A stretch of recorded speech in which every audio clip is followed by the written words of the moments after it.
Hey Team YouTube, I just got back a couple of weeks ago from RAGBRAI 2022, and it was an adventure. I wanted to share some of my insights that I really couldn't find on YouTube elsewhere. I want to make a couple of videos. The first one here is going to be packing the bike. The next one would be, of course, packing for the trip, assuming you were not using a charter or an outfitter or other outside service. As you can see, the bicycle that we took on RAGBRAI is a tandem, but this is also going to apply to single-person bikes. One of the things I was thinking about is that you can carry less or more gear with you. It just all depends on the level of convenience and time and things like that that you want to commit to riding. Also, that the more things you carry with you, obviously, that will add more weight to the bike. So it's really a trade-off between weight of bike and convenience. A good example is, for example, if you get a flat tire and you don't have a tube with you, you might have to wait for Team Air Force to show up and have a spare tube on them and fix your tire and get you rolling again. But if you had one yourself, then you could fix it yourself and be back on the road, hopefully quicker, and waiting for someone to show up and help. So in that spirit, let's go ahead and dig in, and I just laid out some stuff, and let's talk about it. For starters, you obviously need a bicycle for the correct number of people that will be in your group. In this case, my brother and I rode tandem all week, and we used the regular RAGBRAI service. We did not use a charter. But one of the things that we needed was a rear rack and this 3-bag set. I found it on Amazon, pretty happy with it. This is not an endorsement, but also I realized in packing that I might need just a little more space, so I got a front handlebar bag. This one is not very voluminous, not very useful, but it did hold a few things. So let's talk about what we put on the bike. For starters, we used cleated look style shoes, and so got an extra set of cleats during the week. One of the cleats on our collective set of shoes actually broke. That's why there's only one left in this bag. So was it valuable to have? Absolutely, because then we could repair it promptly and get back on the road. Alternatively, of course, you could ride into an expo with 1.5 shoes cranking away, and maybe the breakage on my cleat was not so bad that I couldn't pull up. But it was still bad enough that it did need to be replaced.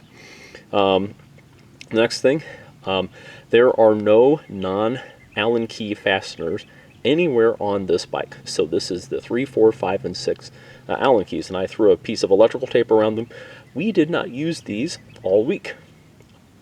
Next thing, this is a slotted 1/4-inch screwdriver. This is for cleats. So one of the things you might want to think about with your bicycle is more than just tools you might need to repair the bicycle. Do you have any other components that would require tools? For example, cleats on shoes. Good thing to ask. So I just threw in a Phillips screwdriver. A lot of people need Phillips screwdrivers, and I just threw that in here. This bike does not need a Phillips screwdriver anywhere, but it's always nice to have, I guess.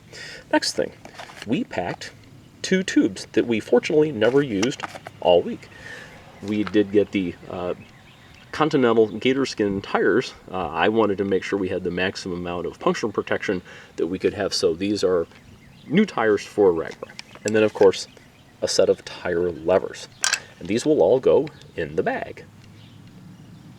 One of the reasons that I was very happy with this set of packs was because it has an inner pocket, a big one, an outer pocket, a small one, and that is the case on both sides. All right, moving on. So the next thing is, in towns, of course, because we have cleated shoes, we were concerned that we didn't want to duck walk all the way through all of the stop and midpoint towns, and so both of us elected to pack a set of sandals or shoes so we could take our cycling shoes off and put them in the pack. So this top bag of this pannier set is big enough to hold 2 pairs of shoes, provided you're not packing work boots. And so my set of shoes, my brother's set of shoes, booyah. Moving on. hey, what's in that pack there? Why, it's rain gear. So, in goes the rain gear. One of the things that we wanted to be sure and take was a first aid kit. As you can see, this has plenty of the useful stuff, Band-Aids, ointment, things like that. It was also supplemented by some a bit larger gauze pads and that sort of stuff that I stuffed on the top. Yet another thing we never used all week, although we met several people who needed first aid and had already promptly received it. Don't know who provided it. I think at least on one incident it was Team Air Force, as usual, on the spot with good stuff. So in goes the first aid kit, and it was always accessible in this pocket just because we wanted to make sure that in the event of any emergency, boom, there we were. The lowly front bag. What did I have in this? Mainly odds and ends and accessories, but the one thing for sure I always had up here was essentially my amphipod. This is a bit of running kit, basically a small fanny pack wallet type thing that of course was for the wallet, and when we wanted to get away from the bike or whatever, or not get away from the bike, I would put my cell phone in this zipper pocket right here. Yes, your phone may be bigger, it may be smaller, it may be better, it may be worse, but gotta have a place for it. Okay, so what else belongs on the bike? For my money, sunblock. Sunblock, sunblock. We applied sunblock and reapplied sunblock 3 to 4 times a day. It was a beautiful sunny week, and we managed to avoid the worst of getting burned. Got a little pink here and there, but not a big deal. Of course, don't forget the sunblock lip balm. And some other things you might want to consider.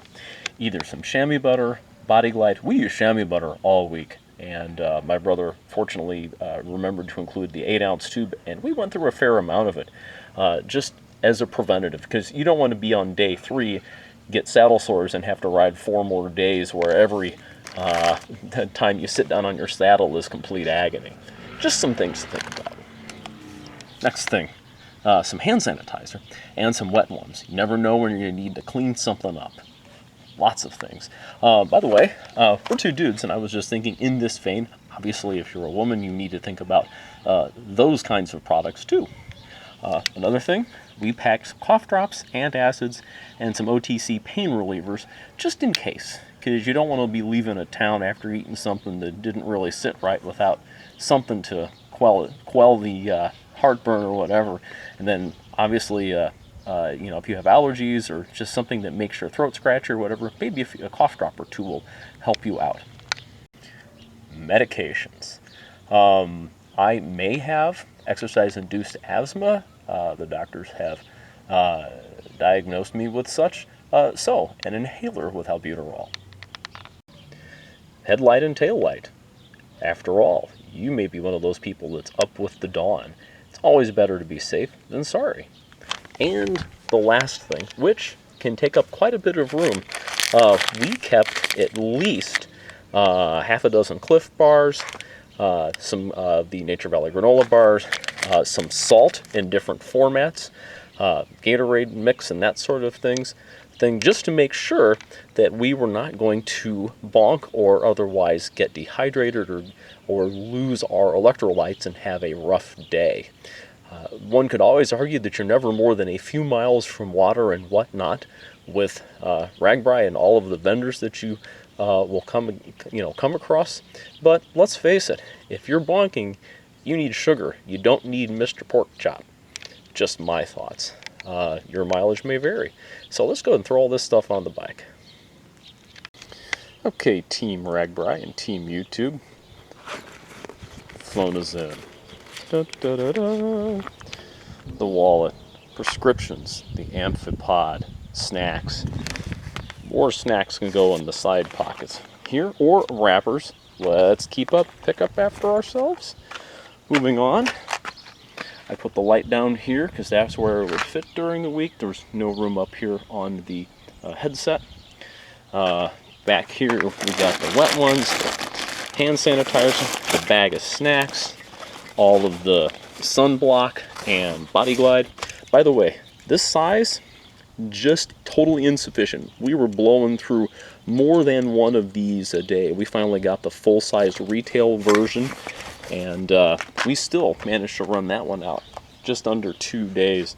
Come from the pale pasty side of Europe, where you go from pale to burned and there's not a whole lot in between.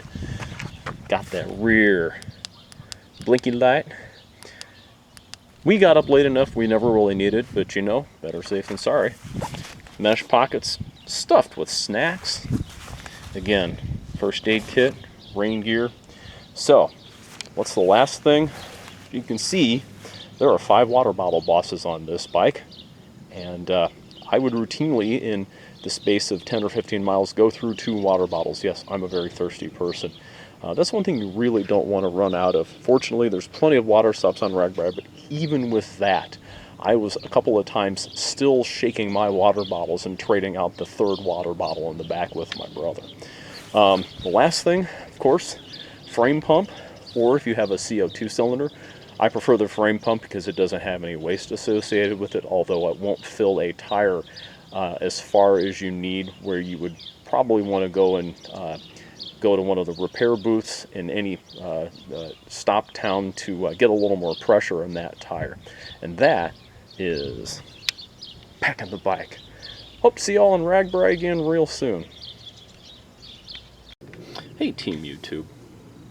So, here we have a close-up of the intermediate chain. Of course, back there we have the drive chain on the Tandem. I elected to replace the drive chain on the Tandem before RAGBRAI. One of the things that I decided to do was that, in terms of maintenance, I did not take my bicycle to the bike shop and say, okay guys, go through everything, find everything that's wrong, and fix it. And let me give you a story about what happened on RAGBRAI. The front wheel started to make some noise, and me not being a super expert on bicycle repair, I thought, maybe we have a dry front hub. Well, fortunately, in every stop town, they have bicycle mechanics. And the Upper Iowa guys, Matt and Frank, they were just stellar. We actually stopped by them a couple times during the course of the week. And essentially they put the bike up on the repair stand, they pulled the front wheel, and either Matt or Frank, I don't remember who, started playing the front spokes like a harp and said, you have very loose spokes. And I said, oh. And they said that could make the spoke nipples move up and down, creating the noise that you are experiencing. Let me tighten them up for you and true the wheel, and let's see if that solves the problem. And then the description was, after spending about 10 minutes with the wheel, doing his magic, we put it back on, paid for the repair, did a test ride, and sure as shootin', fixed the problem with the noise. And the comment I received from the tech, Matt or Frank, I don't remember who, one of those two fellows, was that there's a very good chance, had we taken the bicycle to a bike shop before RAGBRAI and said, fix everything that's wrong, they would have checked trueness of wheels and said, it's fine, and never done anything else. And we would have had a big repair bill for no reason, just cleaning and greasing everything. It was better to go out and ride the bike hard and detect those problems. Obviously, this doesn't apply to all potential situations. If you have a catastrophic breakage of something, like a chain, on RAGBRAI, you might want to consider taking one. Replacing with new and following the proper greasing procedure, as far as what Calvin Jones at Park Tool would recommend, was performed, and so I had very high confidence that things like the bicycle chains would make it through the week. I loved riding this bike with my brother. It was a good time. So, next segment. Okay, Team YouTube, I just wanted to add a couple more things. First and foremost, in riding a tandem on RAGBRAI, this is something that's pretty key. Tandems are generally slower on the uphills and faster on the downhills. It's all part of Isaac Newton's plan. But the one thing that we found that was really helpful was, a bell to let people know we were coming, so we didn't make ourselves horse sand on your left. It was we were zooming down the hills all day. The other thing I would strongly recommend, if you are a tandem rider on RAGBRAI, is get yourself a set of the brifters, the combination brake and shifting combos. I get it, it may be an expense for you. I found these used on eBay. Anything you can do where you keep your hand on the hood, or whatever, however your handlebar style is, where you can brake and shift at the same time, just helps a lot with safety. This bike, when I purchased it used on Craigslist, had bar end shifters where you would have to move to shift. You know, God forbid you would have to move back to the, you know, the down tube type shifters or the stem shifters. Again, with a tandem and a person in back who doesn't always tell you when they are shifting their weight around, the added convenience and confidence that you have from having all of your controls right on the hood is just so helpful. So anyhow, again, I just wanted to share this with Team RAGBRAI and Team YouTube. Again, you can do everything without all of this being packed on your bike, provided you just have, you know, reduced convenience, and you have reduced weight, but you also have a possible increased financial outlay because you're having to spend money on things that we have on the bike. So it's your RAGBRAI, and you have to be happy with how you're going to ride it. And that's all I got to say. Have a great night, Team RAGBRAI and Team YouTube.